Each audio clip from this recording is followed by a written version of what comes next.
Hi everyone, how's everyone doing today?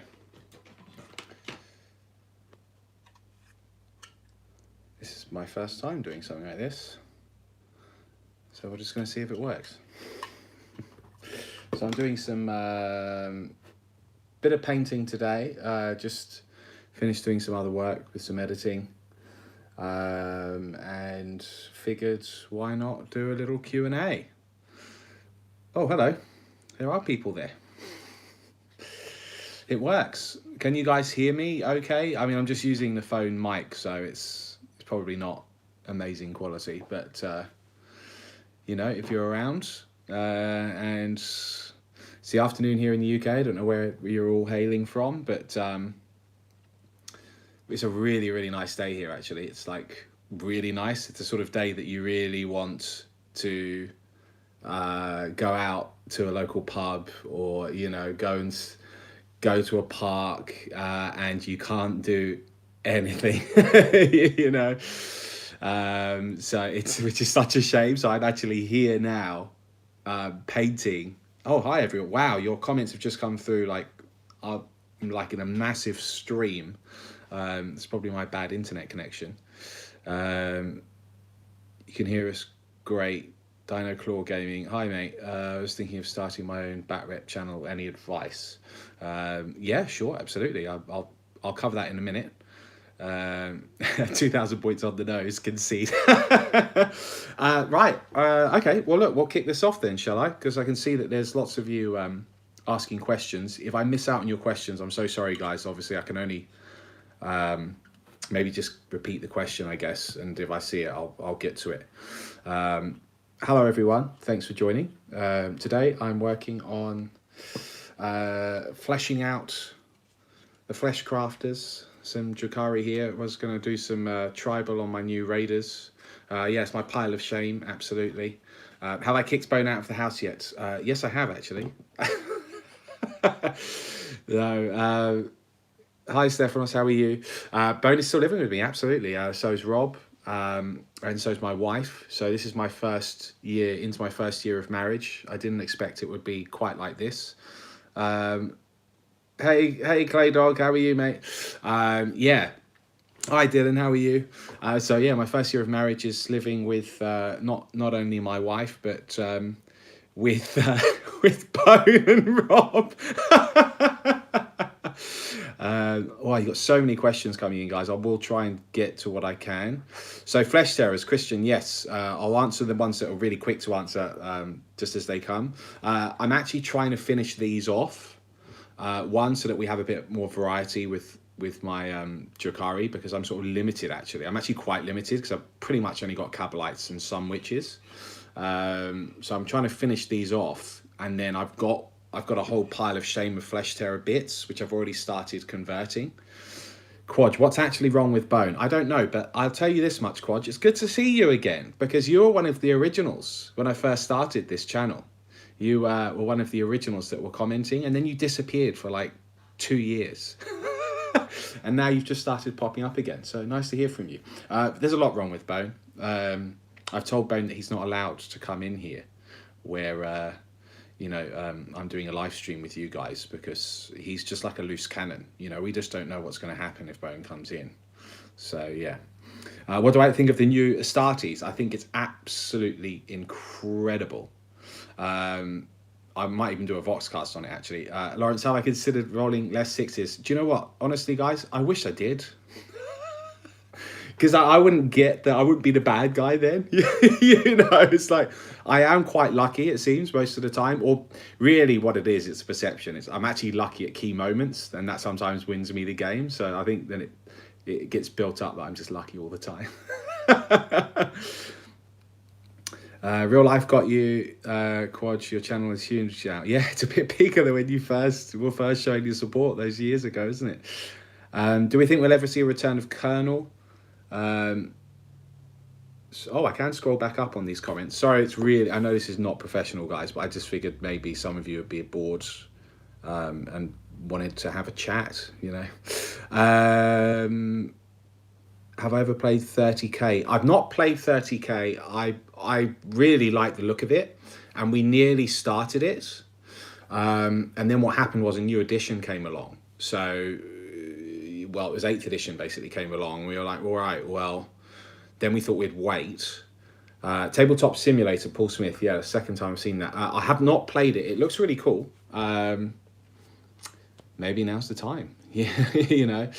Have I played any non-GW games? Yes, I have. I'm assuming you're talking war games though, right? If it actually comes to war games, I haven't, you know. I've seen a bit of bolt action being played, but yeah.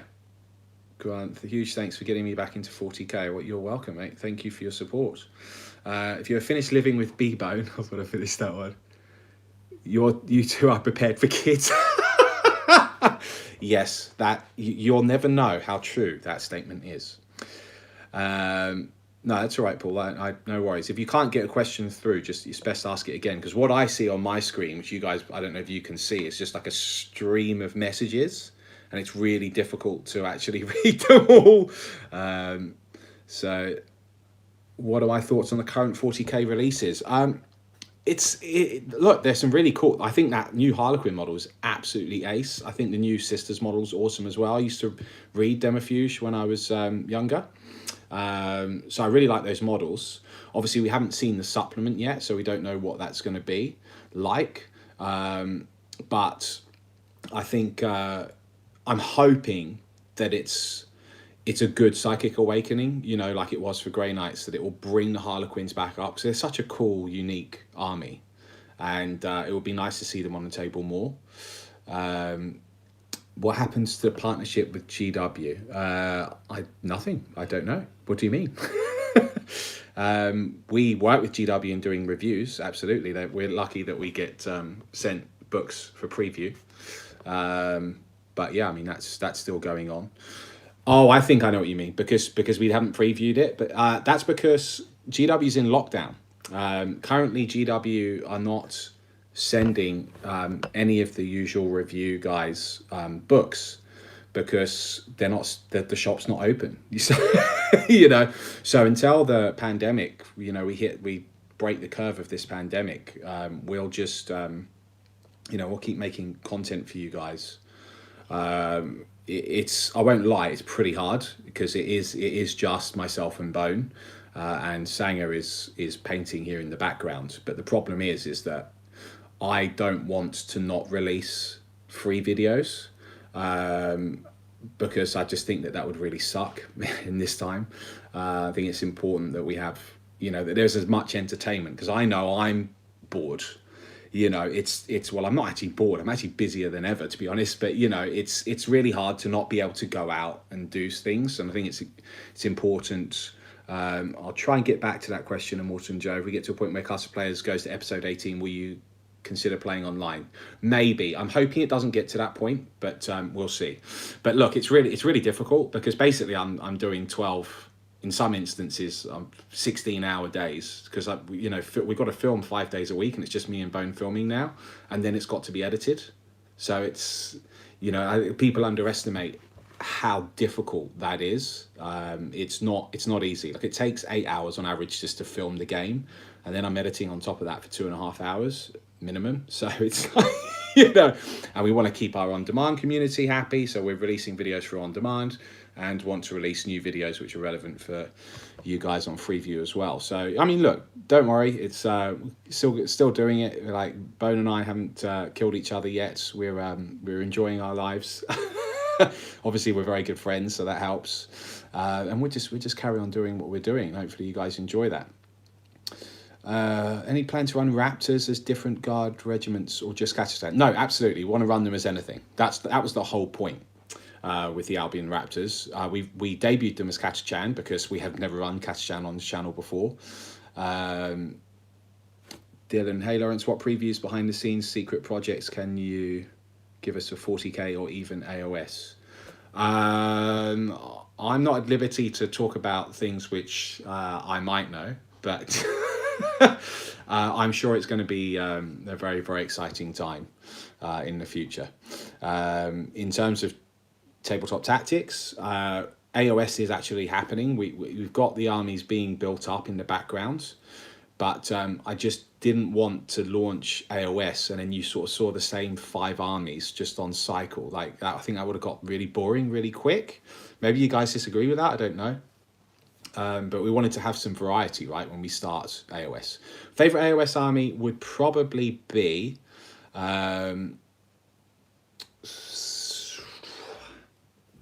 I always really liked vampires. I think it's probably why I was attracted to the Drakari. I quite like the undead. I quite like the vampire counts. I mean, that's the old school name for it now, isn't it? Yeah, I don't know. I really like the... am I hiring? I'm not hiring right now, but I'm hoping to be able to hire someone else. Well, this year now, who knows? Because it's a crazy time in the world right now, isn't it? But I was hoping to hire someone else at the end of the year, but... we'll see. But whenever we post jobs in the future, if we're lucky enough to expand more, we'll release that info on social media, and then we'll put it on the website as well for people to apply for. Have I played any of the Total War Warhammer games? No, I haven't, but they look amazing. Right, back to AOS. It's going to be very easy to get distracted with all these different questions. I think I really like the Deepkin as well. They've got a bit of they're a bit sinister, aren't they? I think, but they're great models. I'm really liking what Sigmar's doing with its new models at the moment. I think they look really good. Lawrence, what was my first army? My first army was Blood Angels. That was my first ever army. And then shortly after that, I got some Ulthwaite Elder. And pretty much since then had played Elder most of the time. Then I quit the hobby. I sort of go over a lot of this actually in a Voxcast that we've done recently.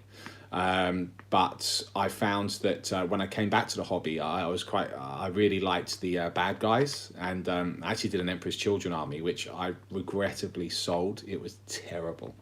It was terrible. You know, when you make a decision, you're just like, why did I do that? Why did I actually sell that Emperor's Children army? And I've been looking for it ever since. So I can't remember, it was like on an old eBay account. I can't find the guy.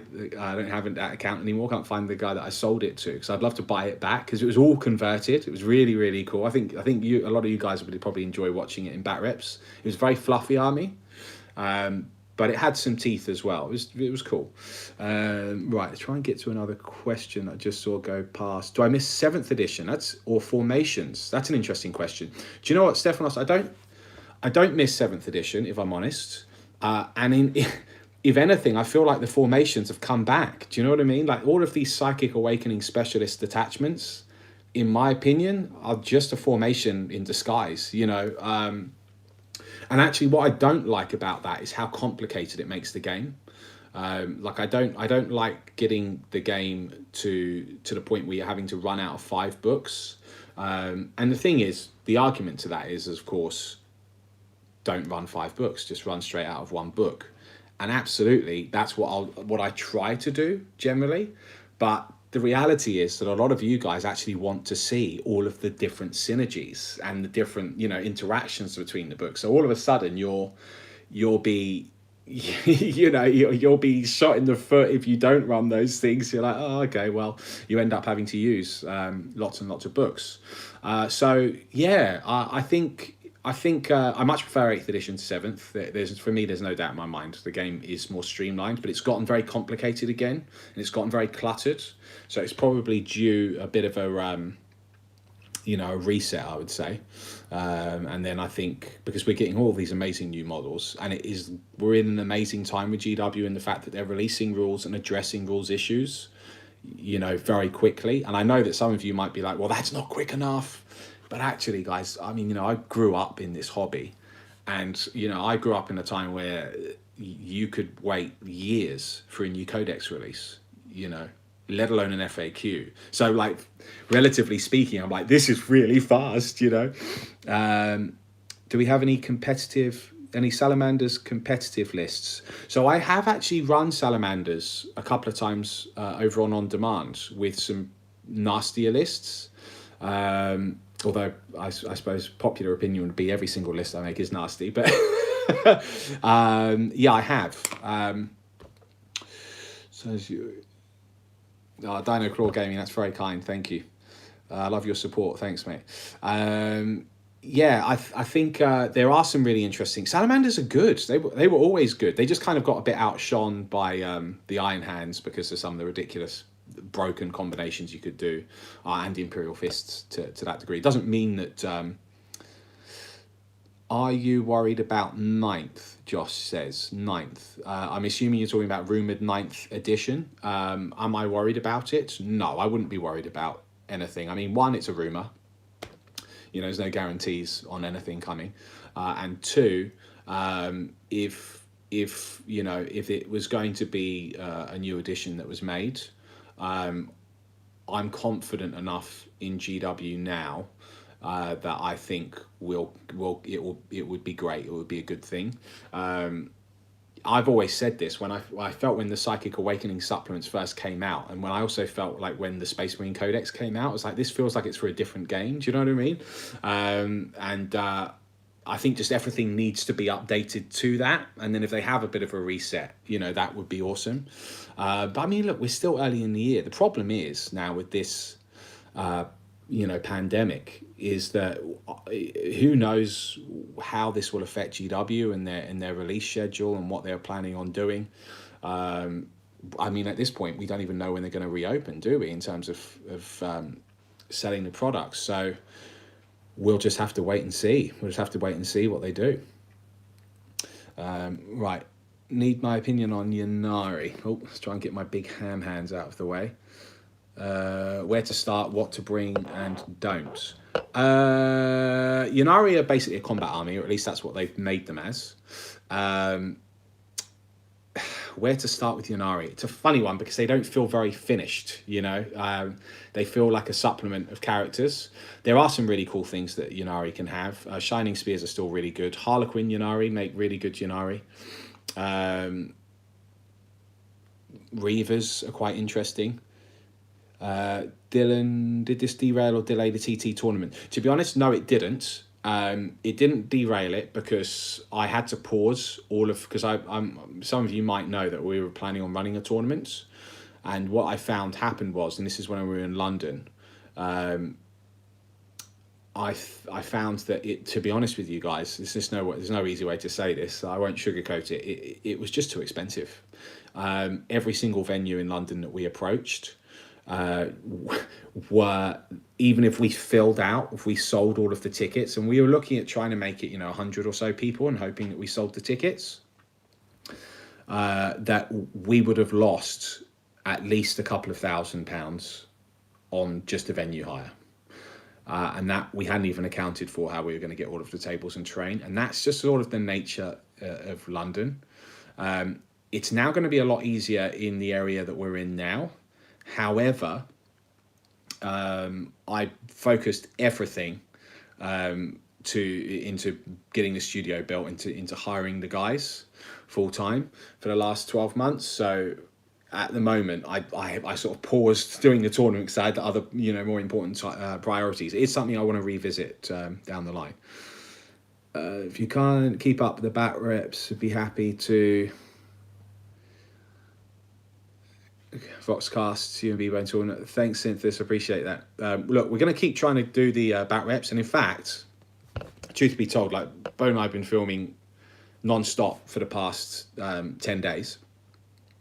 We've actually got a lot of free view battle reports in the bank for you guys, as well as our usual on-demand battle reports, as well as other videos, and we've got Voxcast for you. I've got a Flesh Terrors list, so you'll see my sort of Flesh Terrors list that I'm building. Bones just done a list as well, so we've got plenty of stuff coming at you guys. So hopefully, look, we'll just keep working, and if you keep enjoying it, that would be awesome. Right, comment. I'm trying to get Absurd Dream Request. Any chance of starting a branch of TT in the US? Wow, okay, that's an interesting one. No, I don't think so. I don't know how that would work. I mean, I suppose it would be like a franchise thing, wouldn't it? But the only other way it would work is if we all moved out to the US. But you know, hey, Launch, do you think the Orcs will do at tournaments? Oh, comments just disappear after a while. So, oh, it's gone away. Hawk and Valhalla, if you can type that again, or I'll try and find it. Uh, how do I think orcs will do at tournaments after their Psychic Awakening book? Um,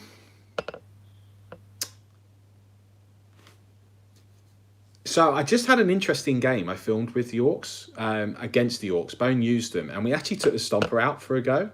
Now, I know the Stomper's not worth it, competitively speaking, but he used a Gorkanaut and a Morkanaut in there as well, and we were using a lot of the custom job stuff. And it was actually really interesting because you saw a lot of potential in what the orcs could do. Oh, and I saw someone else say, Lawrence, why do you hate orcs? I don't hate orcs, guys. It's just, and that's coming from the Hobby Voxcast. The reason it's not that I hate orcs, but the reason why I feel that they don't fit into the grimdark of 40k as much as I think the other armies do is that the comedy for me always sort of took away a bit of the immersion. It was always like, well, we can travel, we can use warp travel because we believe it. There was always like a really comic undertone with the orcs. And I found that, I don't know why, just for me it didn't fit 40k. But then having said that, you read some of the fluff and like Gazkor, like they're actually terrifying. And you look at orcs, I guess, you know what it is? If you look at orcs in Age of Sigmar, they look vicious. They're like, wow, these are scary. But a lot of the orcs in 40k are really comedic. And then they release like Gazkor and like these really badass models, and you're like, that's amazing. So I guess, yeah, I don't hate orcs. It's just I found that the comedy of them sometimes takes me out of 40k a bit, but then that's what they're there for in a way, isn't it? Because it's good to have some fun mixed in with all of the grimness that is the grimdark. Lawrence, between you and other high quality tabletop channels, Winters, Striking Scorpion, Play on Tabletop, etc., have you ever considered doing collaborations, like even round table chats? Collaborations, yeah, look, this is something that does come up. We get asked this every now and then in the comments. And actually, when we first started, did do quite a few collaborations with different channels. I've actually played, I think I've played with Winters like 3 times. 4 games, maybe 3 or 4 games anyway. And then same with Scorpion. We did when we very, very early on, like maybe the first 6 months of the channel, did the game with him. Play on Tabletop are awesome. I really like them. They're in America, so you can't really do anything about that, or Canada specifically, I believe. Yeah, in terms of collaborations, it's not that we wouldn't do a collaboration. The reason that they stopped and we haven't really done any more is time, to be honest. It's like, if to film with anyone else takes longer, and as I said earlier in this live stream, depending on when you've joined it, like a lot of people don't realize how long it takes to make a single battle report. It's like, I wish it was 2 hours run and gun, and then an hour of editing and you're done. It's just nowhere near that. You've got to film it. That takes about 8 hours, sometimes longer. Like 3 of the days last week where Ben and I were filming, we started at 9 filming. So getting the lists done, filming the list, doing the cinematics for you guys and everything. And then we actually finished filming at 8 o'clock. That's the reality. So that's an 11-hour day, and the video's not even been edited yet. So like the entirety of last weekend, I spent on the computer, and by the entirety I mean the entirety, from 9 in the morning up until midnight. So it's not a quick job. House of Geek, I know you like fun and fluff games. Would you consider a Throne of Skulls tournament? Yeah, 100%. 100%. I think if we ran a tournament, which I hope to do, I would absolutely love to have a narrative run alongside it. Maybe something which we could put into like our own cinematic lore. I think that would be really, really cool, because obviously a lot of the TT armies have characters right now, so it would be cool to sort of add something in with that. So is it just me? Still gets people be butthurt for playing Iron Hands successors even after the nerf at Tabletop Tactics. This YouTube's comment thing's really tricky because it disappears after a while if you're not looking at it. What do you think I should do to play them competitively without people? Tricky one, isn't it? Look, every army has its day. Elder got a lot of hate for a very long time. I mean, like to the point where people would roll their eyes if you said that, you're an Elder player. And the reality is, like, for example, in my case, I was playing Elder since second edition, and people often forget that I think it was, especially towards the end of fifth edition, they were like one of the worst armies in the game. Literally, it's one of the worst. And then they come back round and they get really powerful rules. But it's true that it's cyclic. Over time, they've been really lucky with their codexes. They've gotten some really powerful, sometimes broken rules. I need to work on my fluffy list building. You're right. I'll explain that in a moment, actually. So yeah, I think it's tough if you're an Iron Hands player. Say you've been an Iron Hands fan for years, and you're playing Iron Hands, and all of a sudden you've got the best book. You've got the best supplement. You're just smashing everyone, and you saw it actually when you went to tournaments. I was going to some events, and players which traditionally wouldn't do very well in tournaments and just came with like a pretty fun list were actually getting in the top 10 of the tournament because their list now is just so good. I think you just have to. Yeah, it's that unspoken contract, isn't it, when you're playing a game?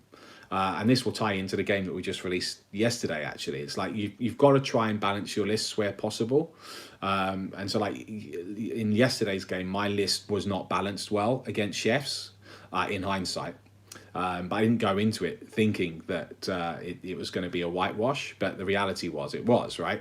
And that's mainly because before that, for context, I've played 3 games against Space Marines, once against Raven Guard and 2 against Imperial Fist, or 2 against Raven Guard, and like my Drukhari got hammered every time, like hammered. My poison wasn't doing anything because they're being covered, they get 2 up saves, and I thought, oh well, 7 Venoms and 3 Ravages, this isn't that bad, so I'll be lucky to kill much, and then of course he rolled really poorly, I rolled really well, classic. And he was running a pure infantry army, and I wasn't really listening when he told me the Raven Guard list, because he said Raven Guard, so I was like, oh, okay, he's going to roll out with a blob of Centurions, all this jazz.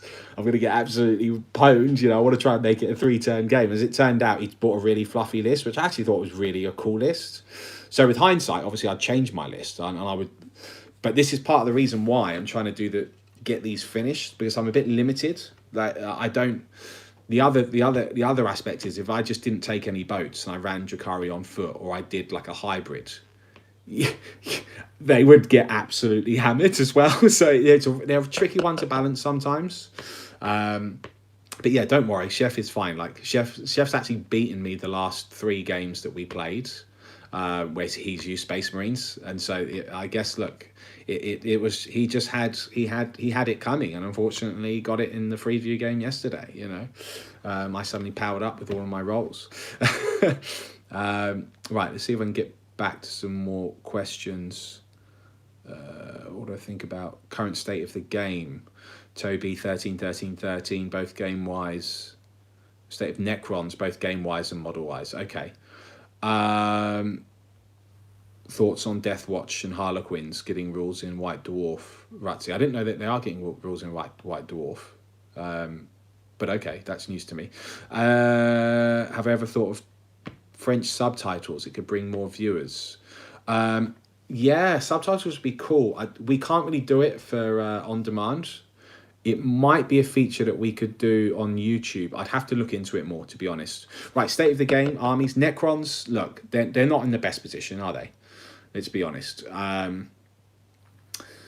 Harlequins aren't in the best position. I think, and I was sort of touched on this earlier, I think it's got to the point where the game is quite tricky, because you've either got extremely powerful armies which have a wealth of books and supplements at their disposal where they can just get all of these synergies and ruin everyone, or you're sort of left with nothing. So that's why I'm saying I'm hoping this new Psychic Awakening preview that Warhammer Community did will be really, really cool for things like Harlequins, and obviously I'm assuming Necrons are going to get thrown something at some point. So yeah, I mean, look, again, we have to sort of wait and see, don't we? But why do I ignore Kill Team on the channel or on demand? It's time. It's time, to be honest. Kill Teams, look, it's a lot of fun. We did do one, but the reality is most people want to see the regular battle reports, and so we have to dedicate the majority of our time to that. And right now, until I get one of the other guys, Beards, will be joining us full time. Until I get him on full time, I can't quite. We don't have enough time in the schedule to do the specialist games, do the smaller games. But when he does come on full time, which is supposed to be later this year, then we absolutely will be able to do that. And that is the plan. Actually, we'll do some of the smaller games. Like we want to do a Blood Bowl League as well. I think that would be hilarious. Right. If you had to choose a Chaos faction for your army, what would it be? If I had to choose a Chaos faction, I'm assuming you're talking 40k.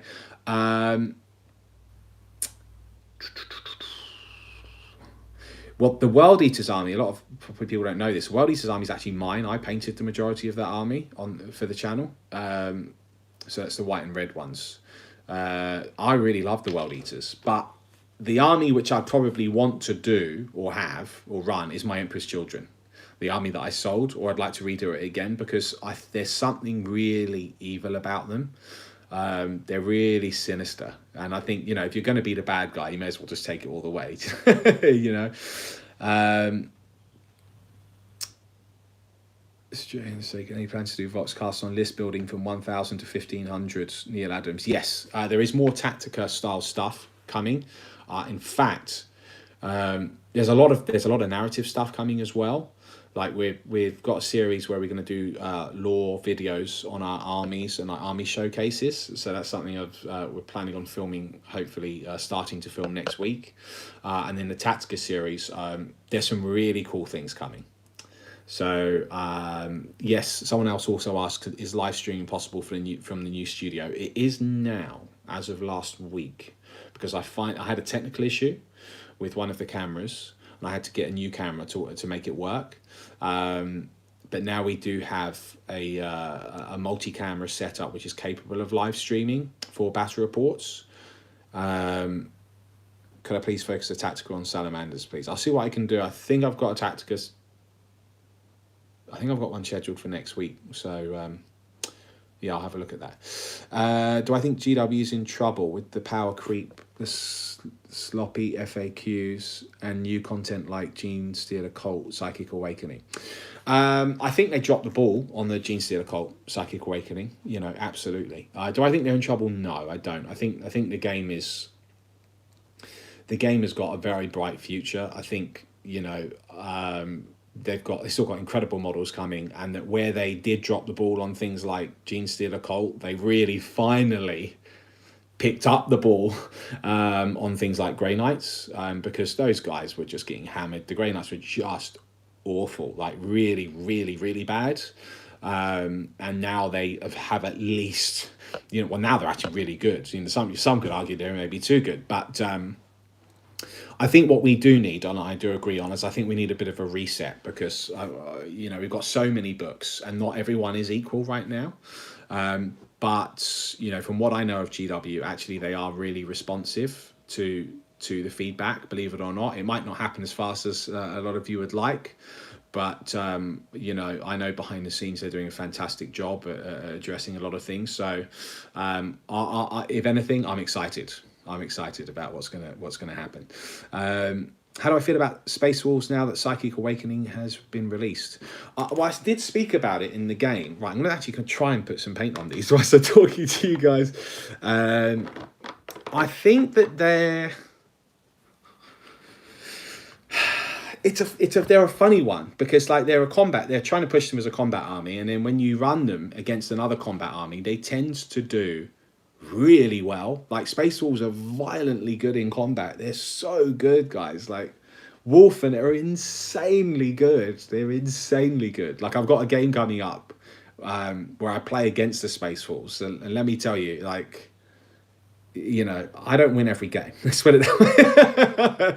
It's savage. You know, they're really, really good, guys. But the problem is, and this is the problem with 40k in general, in my opinion, some armies that are so good with their firepower and then really good with their Overwatch, means that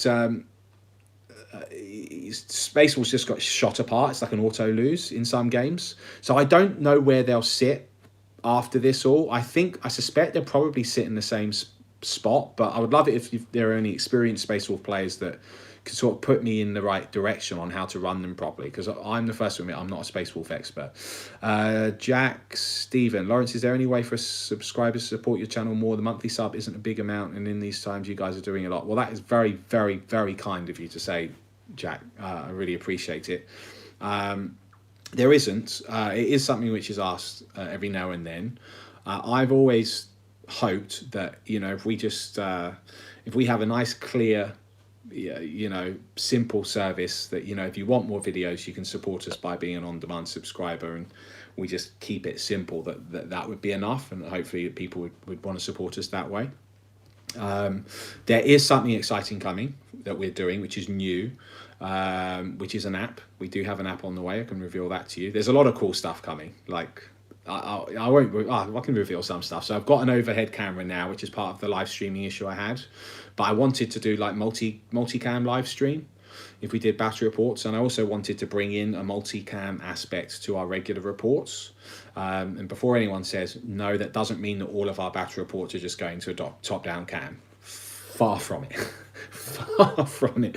But what we can do with a top-down cam is insert some really cool additional bits. So your battle reports will get something even extra cool now. Like we can show the deployment map. We can show how things moved in an accurate way. You know, there's a lot that we can do to add in another layer. So yeah, you guys can look forward to that. And then with the app, when that comes out, it will be where I can't reveal everything on that yet because we haven't finalized it all.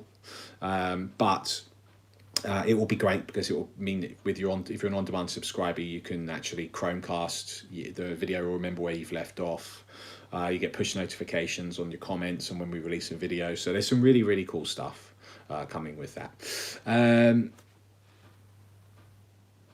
Dylan, the different angles would be superb for Tactica. Yeah, exactly. That's what I was thinking, Dylan. Ever thought of doing a Zone Mortalis game? Yeah, I'd love to. I need the terrain though, mate. I don't have the terrain. Could look great and thematic with the new Necromunda terrain sets. Yeah, that's a good point. Again, we just need to get it painted. It's just, there's so much to paint. Epic Squid Gaming, would you ever consider doing ITC or ETC? Oh, and then your comment disappeared. Here on YouTube.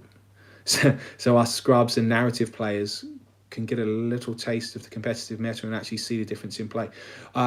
Right, Epic Squid Gaming, great question. We actually have, and here on YouTube, you guys, that was one of the changes I made, was when I hired these guys full time. I mean, I was able to make more videos for you guys, right? And what I did is decided that we'd put one Tactica basically every 4 to 6 weeks. So a Tactica is like a tournament style game using either ETC or ITC rules. You've actually got a few on here now. So if you just search for Tactica reports, or you go to our Tactica reports playlist here on YouTube, you'll see some of those ITC format games. So you knock yourself out, watch that, and thanks for the support. Are you going to use Tabletop Simulator for bat reps? No, I don't think so. It's not that I wouldn't want to. It's one, we're in a position to be able to keep filming because I've got Bone here living with me, and two, it's I'm not sure what the rights would be on that. Like I'd have to get in touch with those guys. You know, it's all licensing, all sorts of licensing issues and everything. How do I feel about a D&D campaign in a 40k setting? Yeah, up for that. Totally up for that. And apparently it's the RPG for it's actually really good. Yeah. Right. Do you think 40k, Pavel, would be alternating units, should be alternating units activation? That's a great question. That comes up every now and then. Right. I think it should. I do think it should. If you're having a turn-based game where one person gets to do everything and the other person has to sit and take it, it's always going to be tricky unless you get some really tight terrain rules or ways to protect your army to mitigate. We're talking really ultimately, let's be honest, we're talking about the power of first turn, aren't we? We're talking that that's usually what it comes down to. It is a tricky one. I think it is. Yeah, it's a tricky one. I think we need to rework some of the terrain rules. I think definitely put in place ways for armies to be better protected. Like part of the reason why Chef did so, got some rinsed basically in yesterday's game was we actually did have a lot of terrain on the boards, but the reality is we can still see everything because everything's got little windows. And he rolled pretty poorly. Also, he could have hidden, to be fair, like Chef misdeployed a little bit. So then obviously I get it in the neck for being the bad guy in that respect. But he could have hit all of his eliminators, absolutely. And there was no reason why I should have been able to target them turn one. But then this is where it's really tricky, making battle reports which are really entertaining, because then if I didn't target them, I would get it in the neck for saying, well, people would say, well, why didn't you obviously target the eliminators? Of course, he's then going to kill your characters and you won't have your reroll. So, it's like I either have to deliberately play badly in that situation or, I don't know. It's a lose-lose. You're damned if you do, damned if you don't sometimes. But what we actually need on the channel is some more ground floor line of sight blocking terrain, because then it would just make it easier. There were actually ways that he could have deployed out of line of sight anyway, I think. But I think if we just had more, it would be better. But it's getting it painted, guys, because I don't want to make a compromise on the quality of what we're putting on our table here for you. For me, it's really important that the models look good, the terrain looks good, and that you guys don't feel like we're just copping out and just putting whatever I would feel bad if I just put some unpainted stuff on the table. Like, that's not what we're about here. Like, we love the hobby and we want to present it to you in a nice way. Any plans for more Custodes content? Yes, in fact, Stig. So obviously no one can travel here at the moment, but Stig actually left his Custodes here a month ago, and for some odd reason, we haven't filmed a game with them yet. And I think that's because I'm not sure if Bone was aware that we have them. I'm going to film one next week. So yes, because we've got, but it's a really small army, so we're kind of always chucking out the same thing. But he's got a couple of the grav tanks, so that's pretty cool. Hey, Lawrence, you mentioned about starting Challenge the TT team at some point. Would that be friends of the channel or anyone? Right, so we have had some friends of the channel come on. And the plan is, and in fact, we were nearly ready, and then the pandemic hit. But the plan is actually to have lots and lots of challenge applications, and then I don't want to call it an audition process because that sounds a bit intense, but but we are going to put in an application process, probably something as simple as like, you guys, just use your phone, film your army list that you want to bring, and just tell us what's in your army. And the reason we'll do that, and I'll be straight up honest with you guys, is because it will let us know if you're confident enough to speak on camera, and it's fine if you're not. It's just that the reality is some people are really uncomfortable on camera and they don't like talking to a camera, and obviously if you're one of those people, it's going to be really tricky to film a game with you, right? And that way we'll get a good idea of what your army looks like, and we'll go, oh, we haven't had a game with an army like that recently. That would be pretty cool. So yeah, absolutely, we'll put in that application process, and then in theory, I'm getting sidetracked here. In theory, if we've got enough people interested, we'll probably try and get a guest on every 3 or 4 weeks. So I don't know what the interest will be like for it. The reason we wouldn't do it all the time is because it takes longer to film with a guest, and also we don't want to have, how should I say this? We don't want to have a situation where it's only guests. And the reason for that is I think you can't be certain. You know, there's a certain dynamic that we have with like, we're all great friends here, like genuinely great friends. So like all of those really funny moments happen because of the friendship, and that can happen with a guest, but ultimately there's no guarantee. So, you know, I don't want the guests to ever be a replacement of what we're already doing, but it will be a nice addition to, if that makes sense. Because I think what we do is, you know, we've got great banter, and you know what you see on the camera is the truth. Like, we're just that way in life. So you know, right, there was a question about, oh wow, about 500 questions just came in at once. I literally cannot read it all. Where in the UK are we based? Bath. We're in Bath, so down south basically. Question for chat and Lawrence. Speaking of playing badly deliberately, I've quit using soul burners on my contemptors since they don't feel very friendly game. What's your opinion on Forge World rules? Yeah, okay, that's a good question. I'll come back to that because I'm trying to find my original question. I can't find it. It was something about running a channel. What are your pro tips for producing such great content for a YouTube channel? Or Bellport Battle Bunker. Hey mate, how are you? Well, thanks for saying so. I don't know if I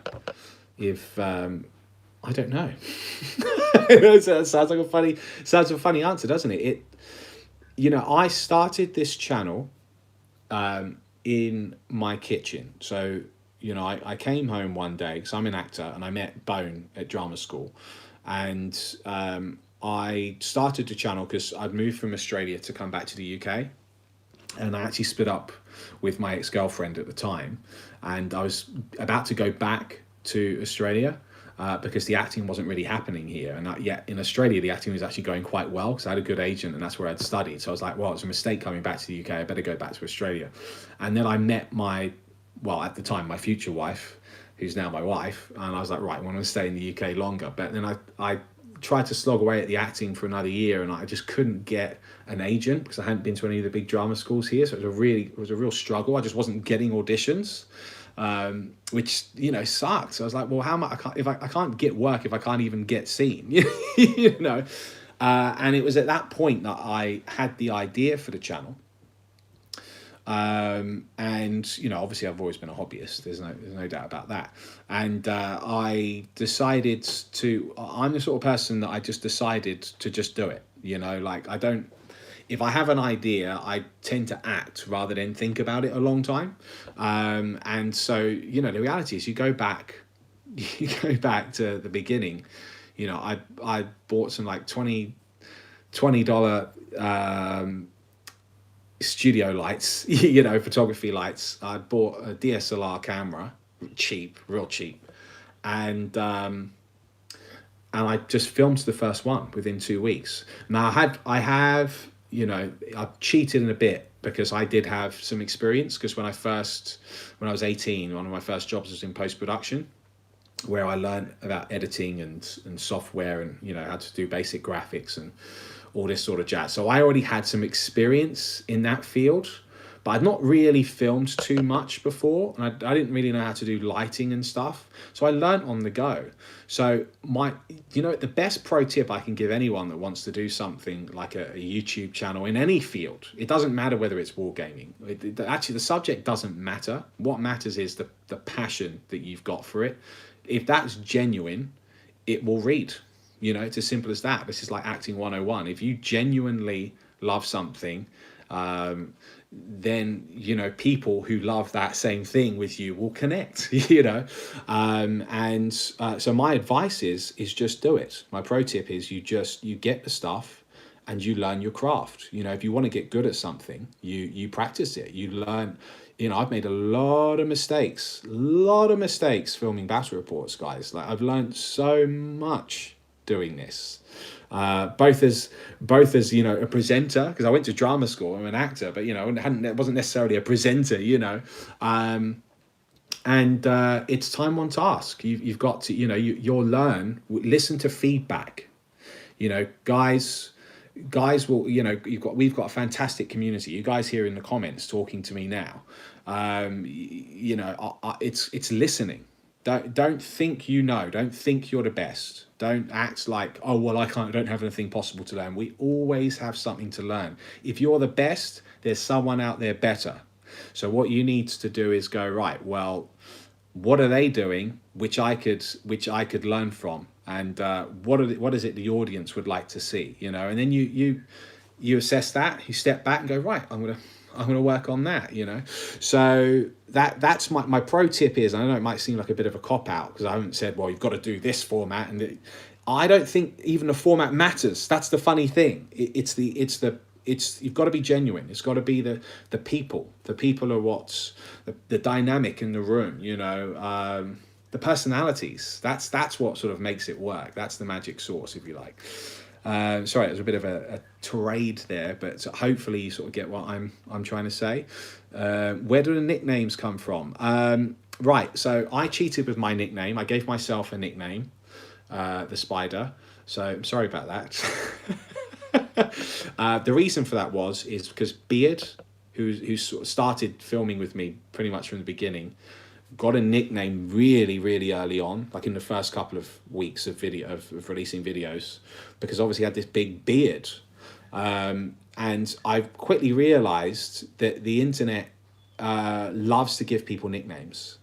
There's something about it. And because my army was called the Void Spiders, I went, well, my Archon was known as the Spider. I was like, okay, well, I'll just be the Spider. So that's what happened. You guys, everyone else got assigned nicknames by the audience, basically. Hey, have I been any time in Spain? I have. Spain's absolutely beautiful. I'm a huge fan of Tabletop Taxis, follower of you guys, waiting for more on-demand battle reports. Cheers from Madrid. Thank you so much, Fernando, for your support. That's absolutely awesome. Spain's a beautiful country.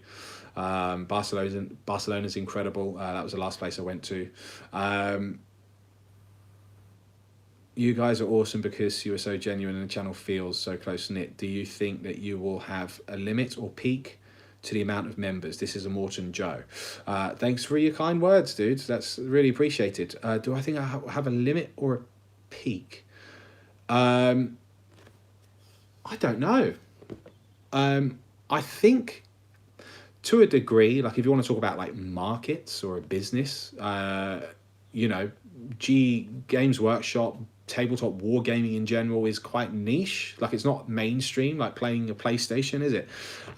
So I suppose your limit will always be the amount of people that are playing it worldwide. What I will say is that the game seems to be more popular than ever, and it's growing faster than ever, and that on top of that, on top of that, I think if anything, it's weird because like tabletop games, like when I was growing up, like Dungeons and Dragons and Warhammer and stuff were considered like not cool. Do you know what I mean? Like they just weren't cool, and so if you played them, you weren't cool. But that perception has changed. It's completely changed. Like now, now if you play it, it's kind of trendy, It's like I said this in the Voxcast, like there's a trendy pub chain in London, well, all over the world, I think actually at this point, called Brewdog, and Brewdog, we went in there with Bo and I was having a drink, like this is about a year ago, and there were guys and girls sitting around a table just playing Dungeons and Dragons there. And listen, when I was growing up, that would never have happened. That would never ever have happened, so it's different. It's I think the perception on it's changed, and because the perception on it changes, that's where it gets the chance to be more mainstream, so yeah, I think there is absolutely a huge potential for the game taking off in a big way. It could be, Yeah, I don't know. Sky's the limit, you know. I don't know how popular it will get, but it seems to be getting more popular. You know, you only need to look at the success of GW over the past couple of years, especially since they started connecting with their audience, which was absolutely the right thing to do. Yeah, I think the sky's the limit. Um, can you please talk to me all day? You're very enjoyable to just listen to. Mark, you're a boss. Thank you. And yes, I am supposed to paint these models. This is terrible. I didn't realize I'd get so many questions. um, I'll try and look and paint at the same time, but it's going to be very, very difficult. Cosmic Shots. As a hobbyist and filmmaker, I'm amazed by the quality of my productions. I'm interested in knowing what cameras and editing software do you use? What is your workflow like? That is an immensely huge question. Thanks for your compliment, by the way. I use multiple cameras, including DSLRs and handy cams. None of them are particularly super expensive. And as I said earlier, actually, the best tips, like if you're interested in just making stuff, like there are huge channels out there that film on their phone. Literally, they just film on their phone. So you can have the best camera in the world. It doesn't mean anything. What matters is what is your what's your content like? Is it interesting? Is it funny? Do people enjoy watching it? What's your angle? So that would be my advice. It's short answer. What did I think of Vigilus Ablaze? I thought it was cool. Are you talking about the narrative or the rules? I think it's a shame that Abaddon always loses. The thing is, if he wins, then it's game over, really, isn't it? But I think we're sort of due, you know, we're due like the bad guys doing something really nasty. And I know a lot of you could argue that Cadia being destroyed was huge, and it was. You're right. Like, I mean, Cadia just was blown up. That's messed up. But I think, yeah, we need the bad guys to do something a little bit more, because the more terrifying the bad guys are, the bigger the threats, and that actually makes the heroes, which are the Imperium in theory, although I'm not sure there are any heroes in 40k, or good guys anyway. It makes them more heroic because the odds are against them, you know. How long does it take us to film? Oliver, love the content. Thank you. How early do GW? We get the books. Yeah, I can't really talk about when we get the books, to be honest. But the preview games that we filmed for you guys, yeah, generally take about a day and a half, because we need to spend, you know, half a day if we can, like in an ideal situation, looking at the rules. And then, like, this is part of the other problem. Like, we get a book. Sometimes we're sent the book really late, and we just don't have any time to really look at it. So we're learning the book as we go, and that's when you'll start seeing some mistakes in the rules. And it's a lot of pressure actually to get the rules right all the time. And I think that actually we do a pretty good job with it the majority of the time. But it's hard, guys. Like, if you're asking, you know, if we're playing out 5 different books, and one or two of those supplements, or one of 2 of the armies on the table are new, with new rules, new stratagems, like, it's really easy to sit back and go, well, I can't believe you got that wrong. I'm reading it right here. And it's like, great, that's because you've just read it. You know, I might have read that 2 hours ago, but I've read everything else on top of that. And I'm now filming it, and I'm getting it. You know, I have to get it word for word perfect. And the reality is that people, actually even the top players in tournaments, make mistakes all the time. The game is complicated.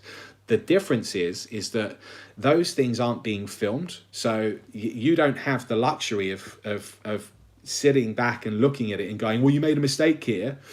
Because at the time you think you're playing it correctly. You see what I mean?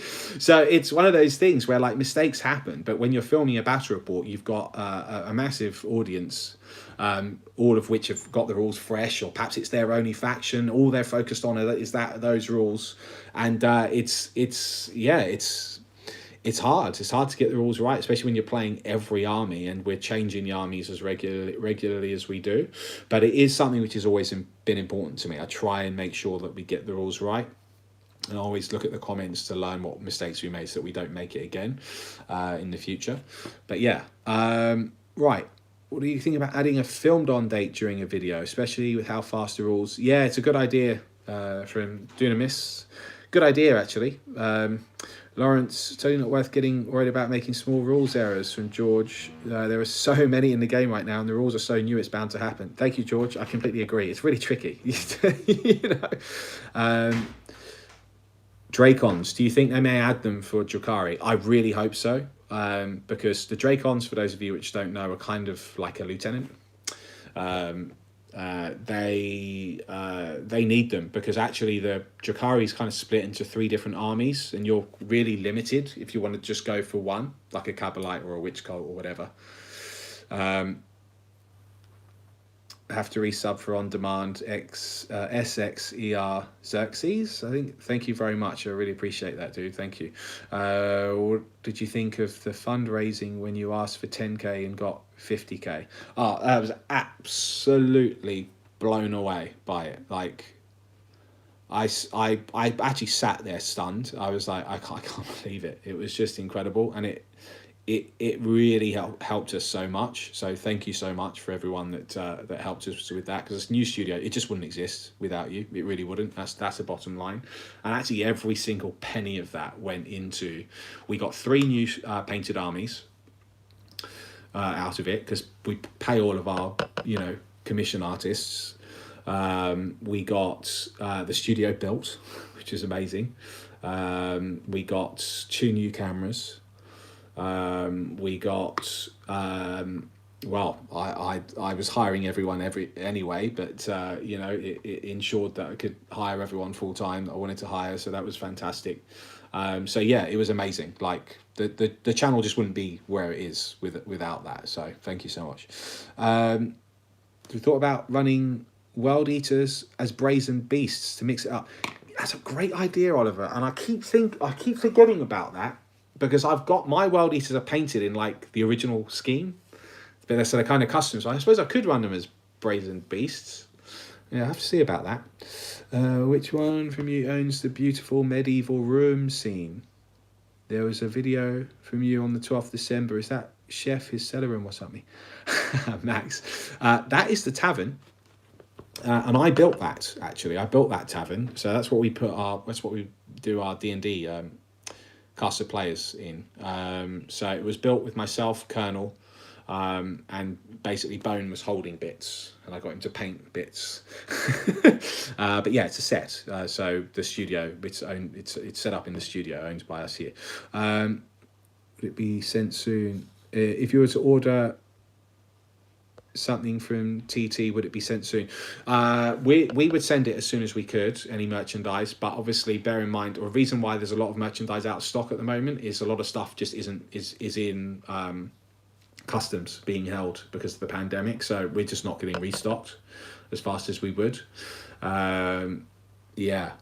Is the Colonel coming on again? Yes, Colonel will always be back on periodically, but the situation is that he works in Nottingham, and we're down in Bath, so it's just a matter of like when he gets free time to come and do some games.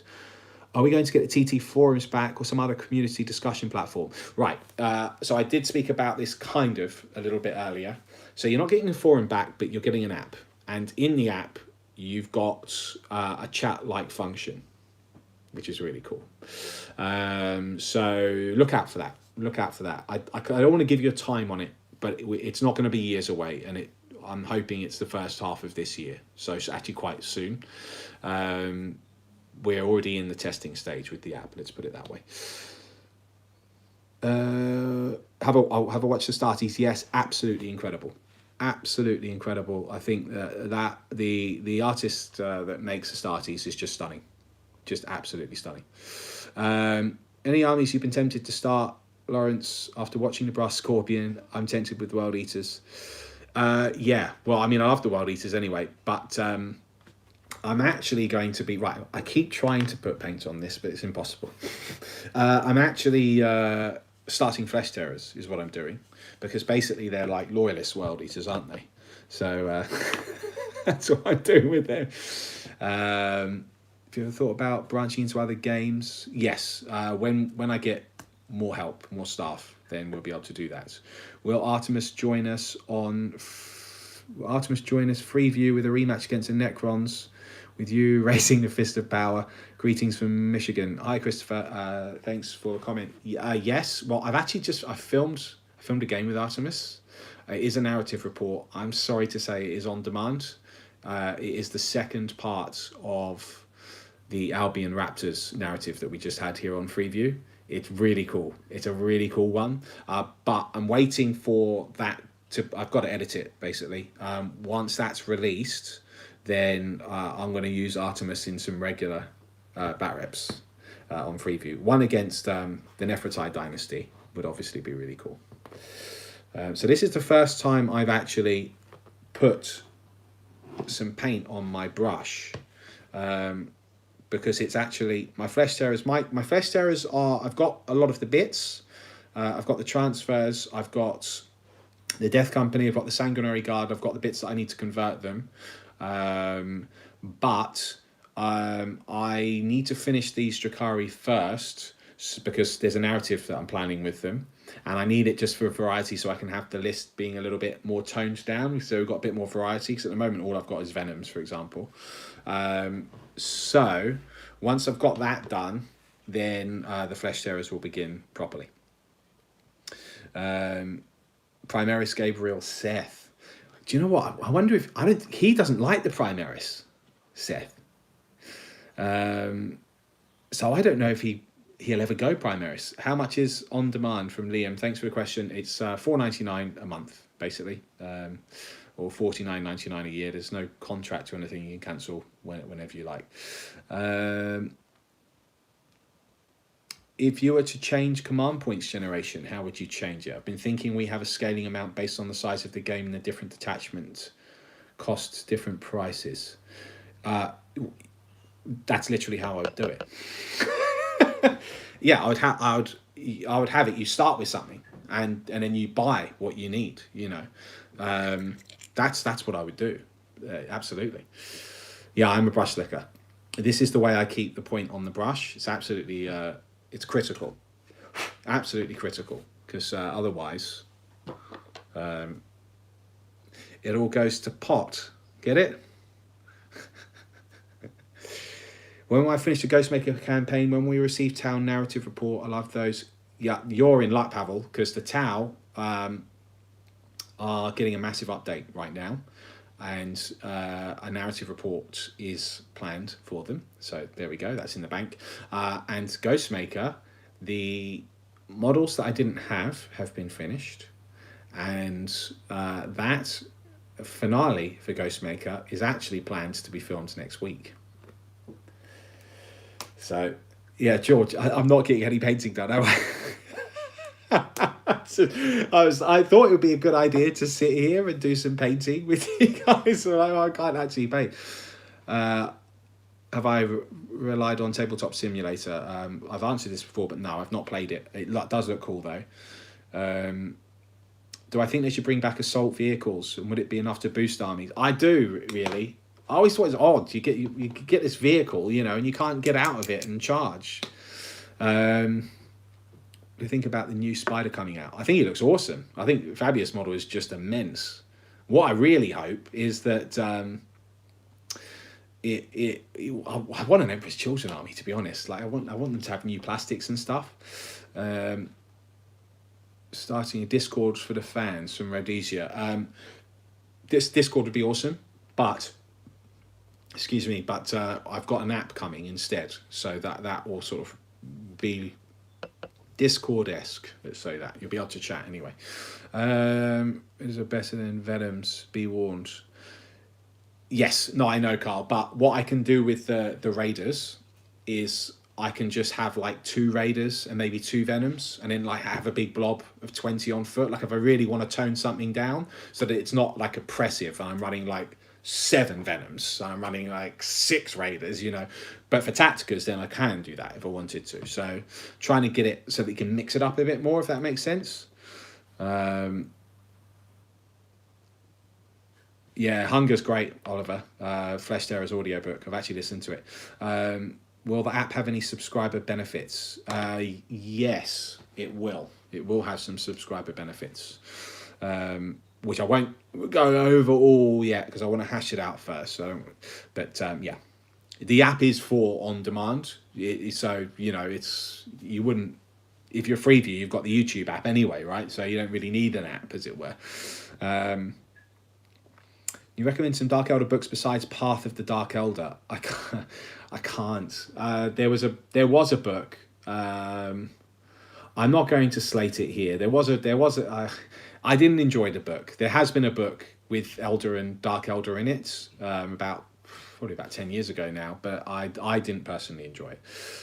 What am I currently working on?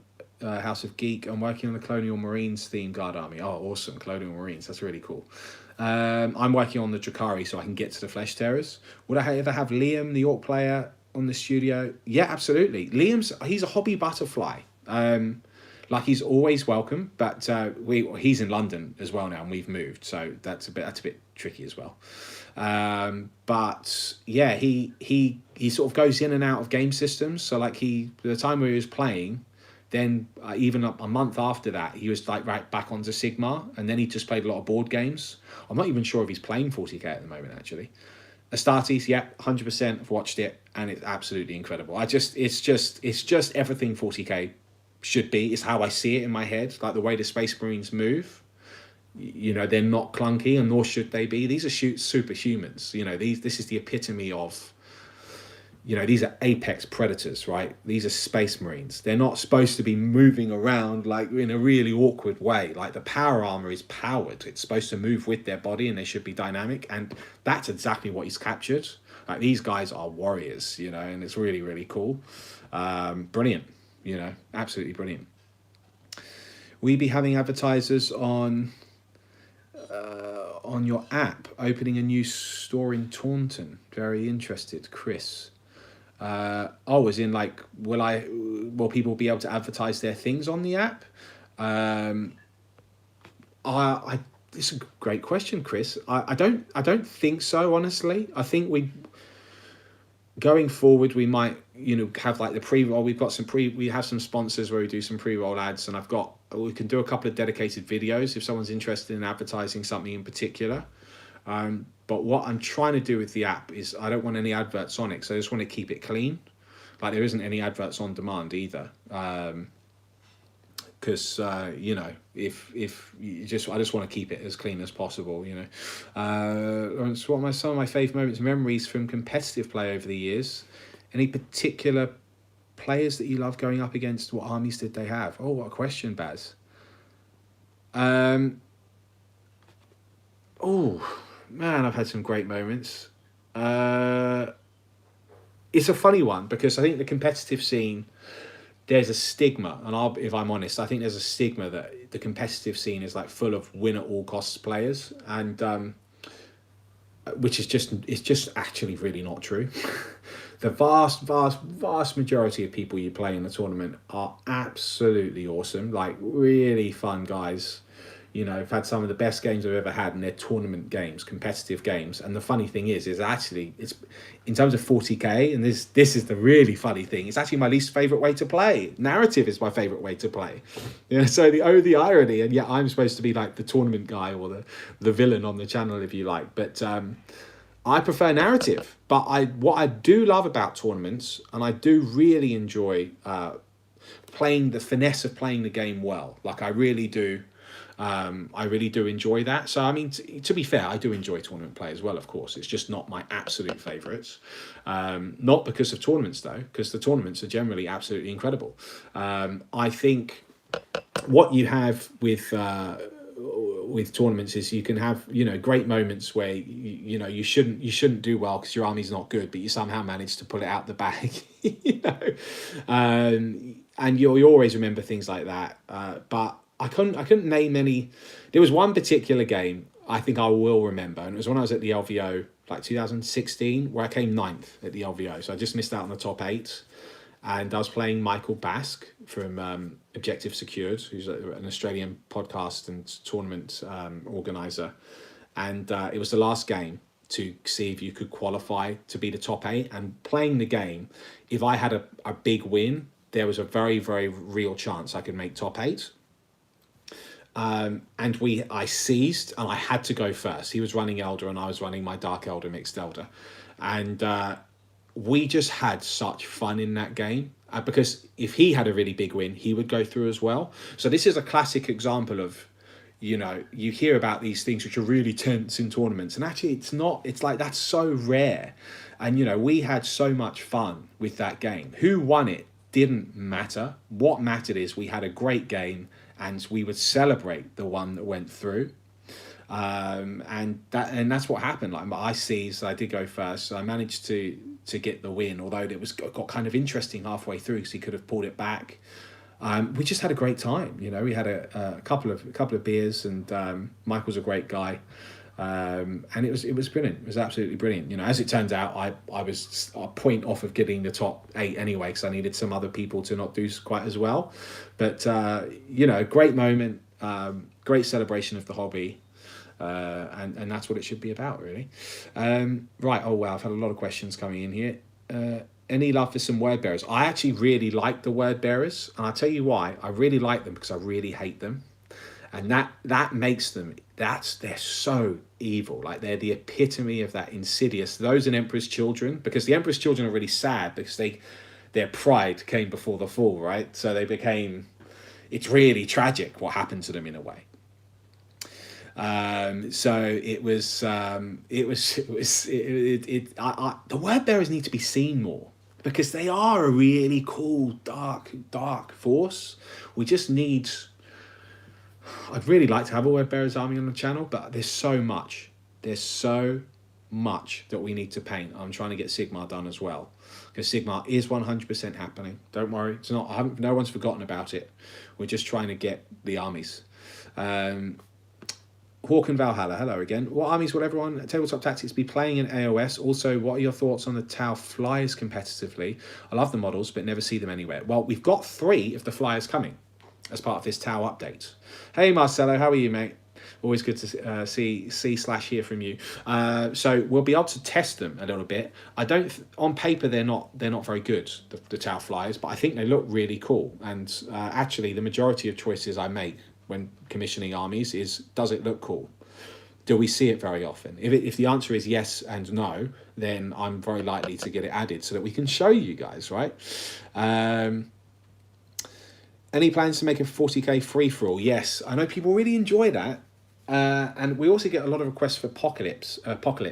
And the reason we haven't done Apocalypse is because we don't have a big enough board yet. But I do have a new table. Well, I did have a new table coming. Then the pandemic happened. Right now, that's on hold. But when this all, we break the back of this virus, then we will be able to get that table through, and then hopefully we'll be in a position to do an Apocalypse game and some bigger free-for-all games. Armies, right? So back to Hawk and Valhalla's question. I'm going to be playing. At the moment, I've actually got a large death army, and I'm going to be playing a lot of death, I think. But I've got a particular theme in mind I want to do for my own. Bone is going to be playing the... I've just forgotten the name. It's terrible, isn't it? The Flying Dwarves. Who are the Flying Dwarves called? Who are the Flying Dwarves? So, yeah, someone's going to tell me. Anyway, he's doing the Flying Dwarves because they just look awesome. And yes, the Caradron Overlords, exactly. I can't believe that just went out of my head. Did that ever happen to you? Just you remember and you just go, boom, no, it's gone. So he's doing those. Sanger is actually really interested in the Wood Elves, the Sylvaneth. Sorry, I keep using old school terms. And Chef is doing the Lizard Men, and he's doing Ogre Kingdoms. Beard is doing Skaven, and he's of course doing Chaos in general. Val, wait until you get to my age. It happens hourly. Yeah, it's happening to me more and more regularly. The only Mohammed, I'm like the only Asian person in my local that plays 40k. Do you see any Asian person play miniatures games? Yes, 100%. Absolutely, Mohammed. There are people of all sorts of backgrounds playing Warhammer, as there should be. It's that's what's great about the hobby. It brings all communities together. We've all got it in common, and what better way to get to know someone than have a drink and throw some dice. In London, yeah, like all the stores you got, it's great. It's really inclusive.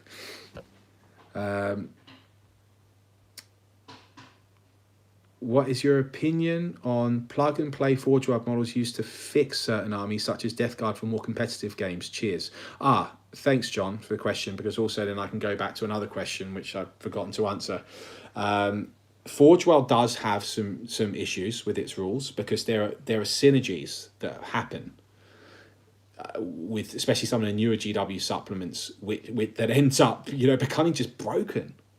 It just becomes completely broken. And it's because the rules obviously aren't written at the same time. They're not written with any of those interactions in mind.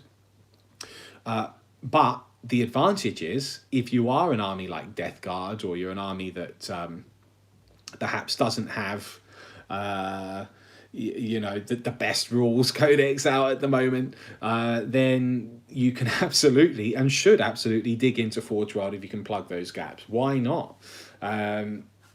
It depends how you're playing, guys, because if you're playing if you're just sharing a couple of drinks and some chips with your buddies, and you don't have to play competitively at home, so you can if you've got a really bad army because their rules are bad at that time, you just ask your buddy, can you bring something which is might give me a chance. And you just hope that buddy doesn't roll like me, basically. We do behind the scenes video on your bat reps. Oh, hey, Nathan. I assume you're the Nathan Rodriguez I know. Behind the scenes. Yeah. Why not? Yeah. We kind of had we've had a backstage Vox cast, which I did over on demand. But perhaps one of us filming the other one, filming stuff could be interesting. Tom Cam, a serious question. YouTube will not be around forever, things will move on. What are the plans for the future, if any? That's an interesting one. The plans are to keep making videos that people enjoy. That's it. There isn't any game plan, because I think what we all have in common is that we love the hobby, right? And we're all gamers, and as long as the game is around, we'll make videos for it, and we're expanding to other games as well. So yeah. And if it wasn't YouTube, it would be something else anyway. But it's very difficult for YouTube to go anywhere, because they are very much the monopoly, I think. Are you ever going to do a painting tutorial Voxcast? I did a few back in the day, actually. Not many people watched them. That's probably because I'm not the best painter, so that's fair enough, But maybe it's really Sanger should be the one doing them. There is talk when Beard comes on full time that we'll do that sort of. We'll do some of those hobby ones as well, because we'll have the time to do it then. So yeah, in the future. Squad opens up again. How about guest players from over the pond? Might have to borrow some minis though. We'll have guest players from wherever in the world. Absolutely, if you don't have your own army, would I have a person come and use one of our armies? That, I have to admit, isn't something I've considered, because part of the reason for having a guest player is to get a different army, right? And see, because what's great about the hobby is people have their own personalities in their armies, like their painting style, their theme, their story, and that becomes really cool and interesting. It makes it very different. Chromecast don't seem to support on demand. Will this change in the future? Yes, because we've got an app coming for it. Warpie. So that is one of the number one things requested, and that is one of the main purposes of the app. Lawrence, the clear success of vision of projects like Death of Hope, Starties and even Hell's Reach before them. How long do you think it will be before GW realise the massive untapped potential? I think they're already starting to. I think they're already starting to realise that, you know, because look at all of these you know, films that they're commissioning, the short films and everything, and there's that talk about the TV series as well, isn't there? So I think they're starting to, and I think we'll probably start seeing a lot of that sort of content over the next few years. Demi, I usually watch your free view battle reports on my TV via the YouTube app. If I get an on-demand account, is there any way to still watch them on the TV? There is actually. So if you've got an Apple TV, you can actually you can throw the video right off your device to the Apple TV.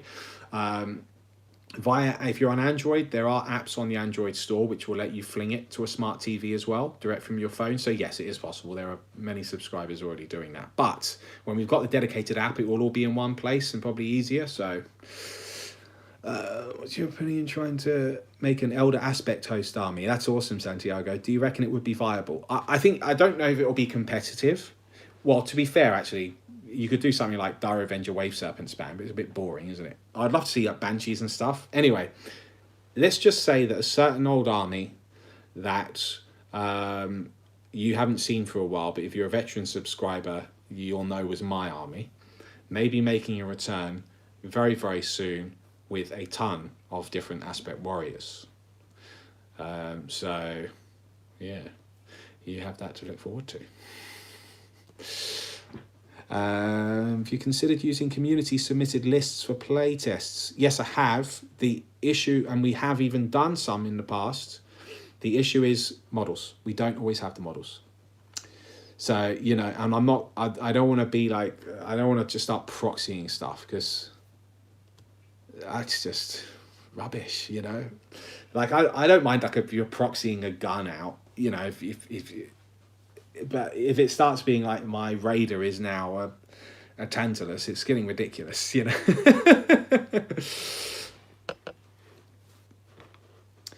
You tell us some fluff or narrative behind your flesh terrors. I can. I'm not going to go over it now because I've actually just filmed a video on it, and that will actually be out next week. So yeah, I'll talk about it there. I've not tried Warhammer Underworlds. I am keen to. Psychic Awakening make greater demons scary again. They should be. Kyle, don't get me started on greater demons. Like, the models are immense and they're so underwhelming in 40k, aren't they? They're like so underwhelming. It's like, this is a greater demon. I think it's got to have rules like Gazkul's got. You know, like you can only take a certain amount of wounds from it in a phase or something. Something to give them some true resilience, because otherwise they just get blown away and do nothing. Is there any way on earth you guys and Winters would ever collaborate somehow? It would be a dream come true. Renan, we've already done that. We've played a few games together. Admittedly, it was a good, maybe 3 years ago now, I suppose, perhaps longer. It's just time. Time is the biggest issue. Collaborations or guests, anything with anyone else takes longer. So we end up just trying to produce as many videos as we can to meet our schedule. With Gaz getting max 4 wounds lost per phase, this is from Oliver, do you see Morty and Magnus getting something similar? I certainly hope so. I certainly hope so, because that, you know, that would make a lot of sense, wouldn't it? Yorgi, please provide thoughts on current rules bloating with so many books, erratas, FAQs, codex releases. What are your thoughts on GW using a digital rules hub / balancing and updating system? I would love it if they went digital, and you know, that would make a lot of sense to me. I do think that there are too many books at the moment, but again, it only comes down to if you want to play, you know, harder armies or play competitively, because let's face it, if you're using multiple books, it's generally because you're trying to get some really nasty synergy. Yeah, it's tricky. It's like you shouldn't have to use 5 books to run an army. It becomes too complicated, It really does. It just becomes too much. So I think it could do with a little bit of a reset button for sure.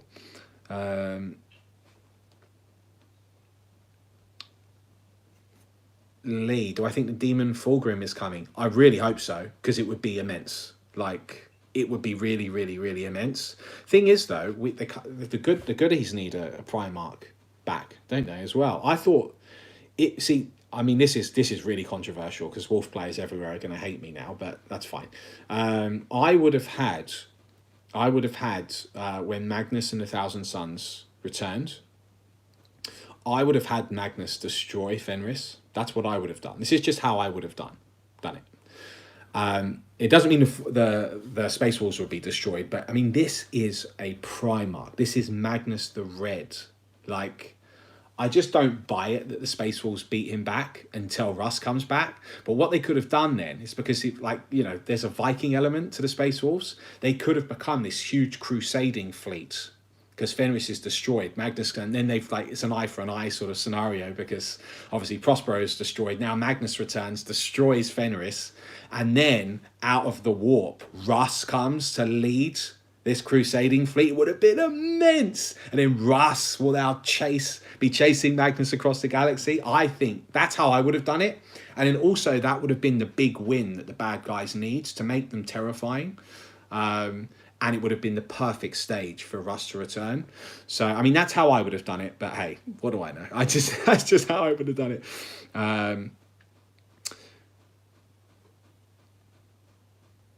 Right.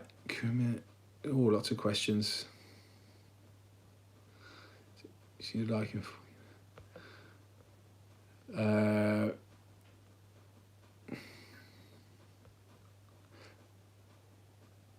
Hi from Tasmania. This is from Toothbrush732. What do you think of the Sisters of Battle now they have had their book out for a while? I think they're really cool. And in fact, here's a little sneaky peek for you. Our Sisters army is very much in progress. So Sanger is working on our Sisters. We've got, you guys probably can't see. Oh, well, you have to look at here. Anyway, we've got the majority of the infantry are nearly done. Then we've got the Exorcists being started next week. And now that the Immolators are finally out, although we can't get them from GW because everything's closed, we'll be making a start on them. So I'll reserve my judgment because I've not used them or seen them being used too often. But I think the models are amazing, and we're really looking forward to using them regularly here. So, favorite piece of terrain that we have from Tony K. Wow, that's a question. I've got a lot of this sort of ruined 40k stuff in on these like rocky outcrops. I really like those. I think they're quite dynamic and they've got depth and texture. I think they're quite interesting. Yeah, probably that. I really like the lava rocks as well. Thought about getting a scoreboard for the batter reports. That's one of the new things I've got coming, Rufio Dies. So yes, you can look forward to seeing that little change in the edits.